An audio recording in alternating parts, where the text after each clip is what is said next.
জার্মানিতে আপনারা জানেন যে এডুকেশন খুব হাই স্ট্যান্ডার্ডের, একই সাথে সম্পূর্ণ ফ্রি, ইউনিভার্সিটির কোনো ফি লাগে কারো জন্য, যে ভর্তি হবে তার কোনো ফি লাগে। কাজেই বাংলাদেশি ছাত্ররা প্রচণ্ড আগ্রহী হয়ে উঠেছে কিন্তু জার্মানিতে যাওয়ার জন্য। এবং 80,000 অ্যাপ্লিকেশন আছে, 80,000 অ্যাপ্লিকেশন আছে।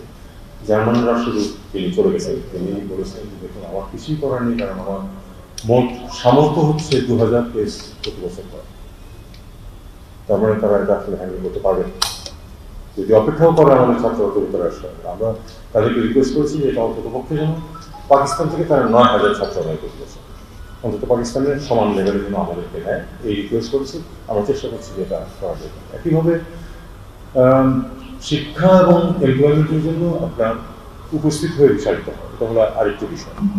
যেমন অনেক দেশে কিন্তু অনলাইন ভিসা টুরিস্ট হিসাবে বিজনেসের জন্য পাওয়া যায়, কিন্তু যখন আপনি একটু সময়ের জন্য যাচ্ছেন, পড়াশোনা করতে হবে, চাকরি দিয়ে, তখন কিন্তু উপস্থিত যেতে হয়। এটা নিয়েও আমরা অনেক সমস্যা আছে, কারণ বেশিরভাগ দেশে যেগুলো দেশে আমাদের এখানে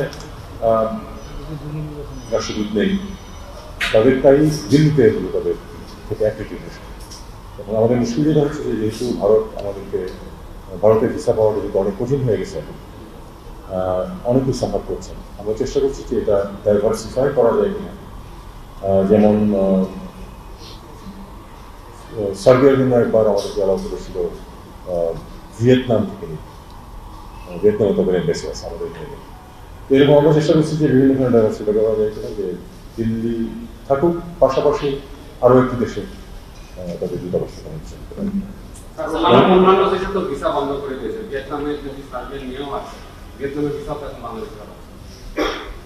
দেখুন, ভিসা হচ্ছে অ্যাবসলিউটলি একটা সভরেন সিদ্ধান্ত ওই দেশে। আপনি কখনোই কাউকে বলতে পারবেন না আপনি কেন আমাকে ভিসা দেবেন, এটা কিন্তু বলা যাবে। ভিসা নিয়ে আমাদের বস্তুত সবখানেই আমাদের সরকারি পর্যায়েও কথাবার্তা। আমাদের দেশের লোকদেরকে যে ভিসা বিভিন্নখানে বন্ধ করছে, এটার জন্য তাদেরকে আমি যতটা দায়ী করতে পারি, আমি মনে করি যে আমাদের এটা তার থেকে বেশি পাই। কারণ আমরা খুব বেশি অন রেকর্ড আমরা কিছু ফেক কাগজপত্র দাখিল করি। দুই, আমাদের এখান থেকে তুলনামূলকভাবে